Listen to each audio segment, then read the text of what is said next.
La palabra con nosotras, con nosotros. Una reflexión de la palabra cotidiana en diálogo con el acontecer de la comunidad universitaria.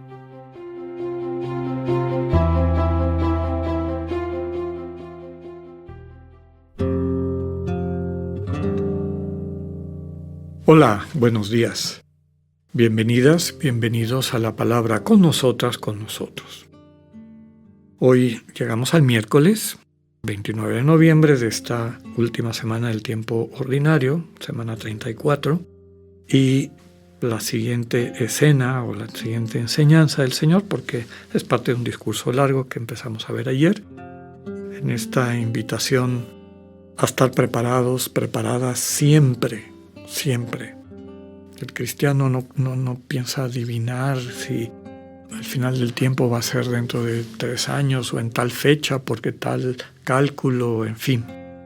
Eso lo hacen, como veíamos al final de ayer, quienes quieren manipular a las personas con el miedo, ¿no? Y como les digo, el miedo hace que quienes lo saben administrar y manejar, pues controlen con mucha facilidad las conciencias de las demás personas.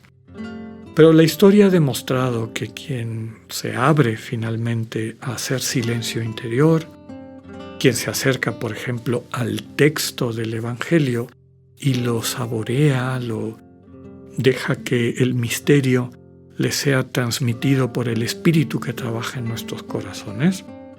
Bien lo dice el propio Juan en su primera carta, el amor que descubrimos en ese diálogo con el Dios vivo destierra todo el miedo.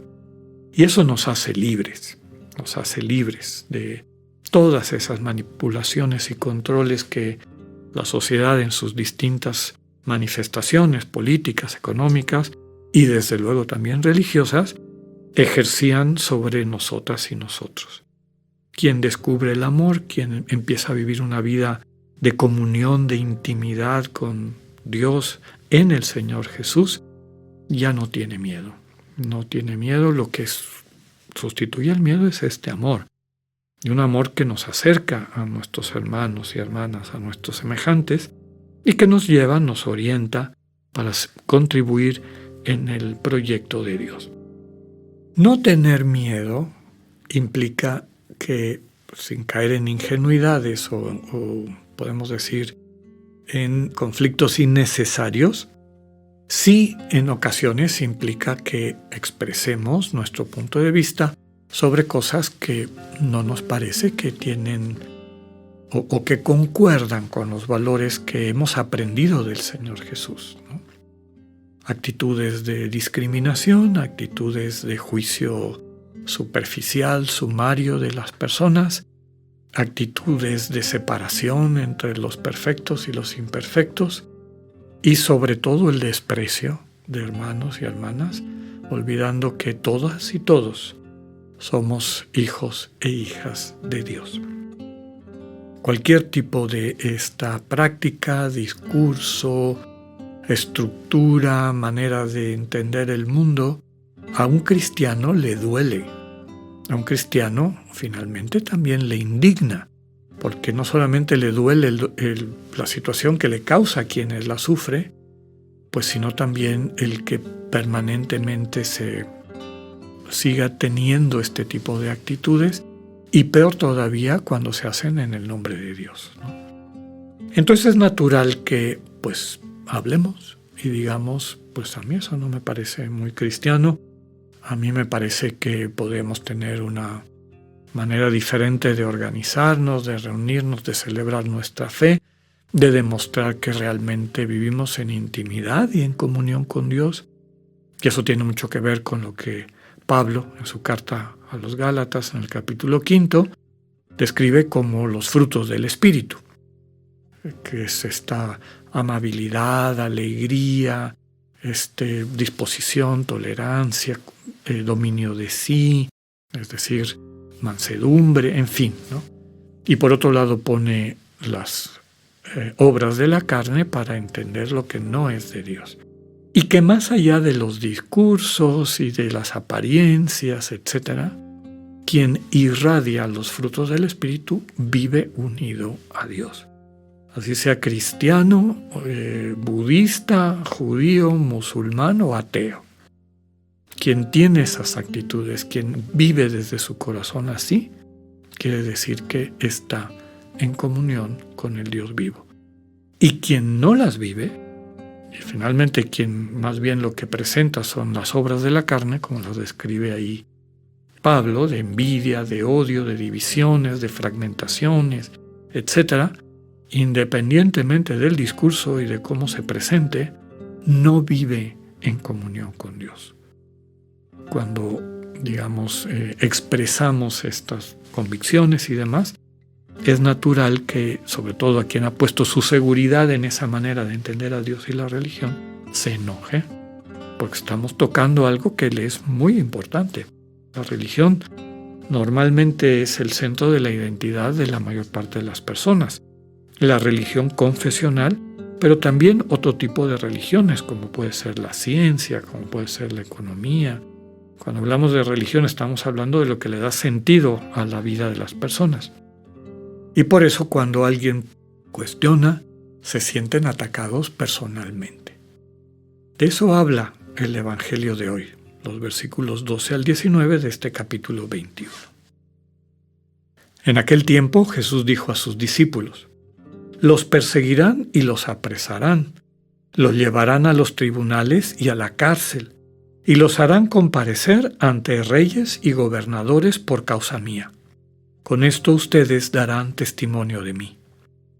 Grábense bien que no tienen que preparar de antemano su defensa, porque yo les daré palabras sabias, a las que no podrá resistir ni contradecir ningún adversario de ustedes. Los traicionarán hasta sus propios padres, hermanos, parientes y amigos. Matarán a algunos de ustedes, y todos los odiarán por causa mía. Sin embargo, ni un cabello de su cabeza perecerá. Si se mantienen firmes, conseguirán la vida. Palabra del Señor. Pues sí, describe lo que es natural y ha sido natural a lo largo de la historia, inclusive antes de la vida de nuestro Señor Jesús. Ya sabemos que la vocación del profeta en el pueblo de Israel, en lo que llamamos nosotros el Antiguo Testamento, pues muchas veces terminaba en persecución. ¿Cuál era la misión de los profetas? Corregir las distorsiones en la interpretación de la ley. Una ley que básicamente lo que enseñaba era que se viviera como hermanos y hermanas en solidaridad, sobre todo atendiendo a las personas más necesitadas. Cuando eso se dejaba a un lado y empezaban los privilegios y empezaban estas separaciones y divisiones, y sobre todo las distintas maneras de adulterar la religión desde el egoísmo, pues Dios mandaba profetas a que llamaran la atención. Y basta leerlos: Amós, Oseas, el mismo Isaías, Jeremías, Ezequiel. Todos llaman la atención. Claro, eso no le caía bien a las personas a las que dejaban desenmascaradas, ¿verdad? Y entonces era natural que los persiguiera.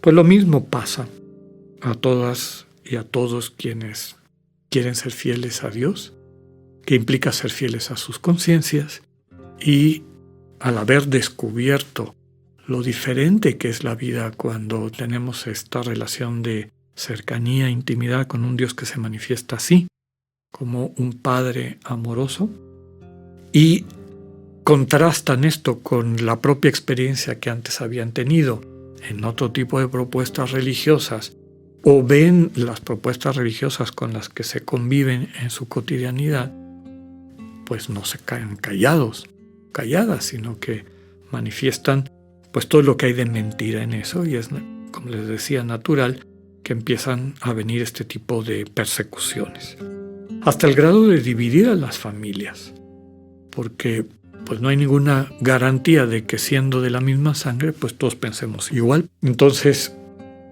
aquí la clave es que la fidelidad básica es a la verdad. Y la verdad es la que el Señor Jesús nos ha transmitido con su vida.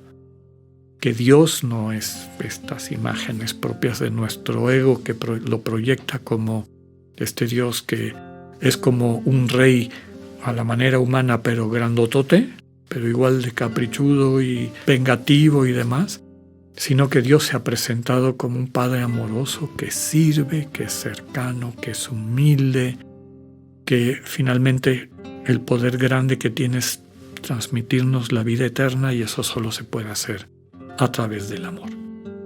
Aquí la importancia es perseverar en eso y no dejarnos distraer por las expectativas del mundo, es decir, de estas otras maneras de entender a Dios y la relación con Dios.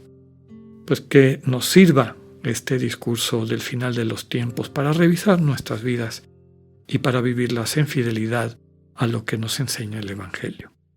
Que tengan un buen día, Dios con ustedes.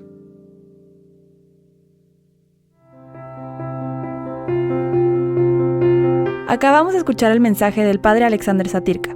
Escúchalo de lunes a viernes a las 8:45 de la mañana por radioiberoleon.com, a través de nuestra app gratuita para iOS y Android o por Spotify.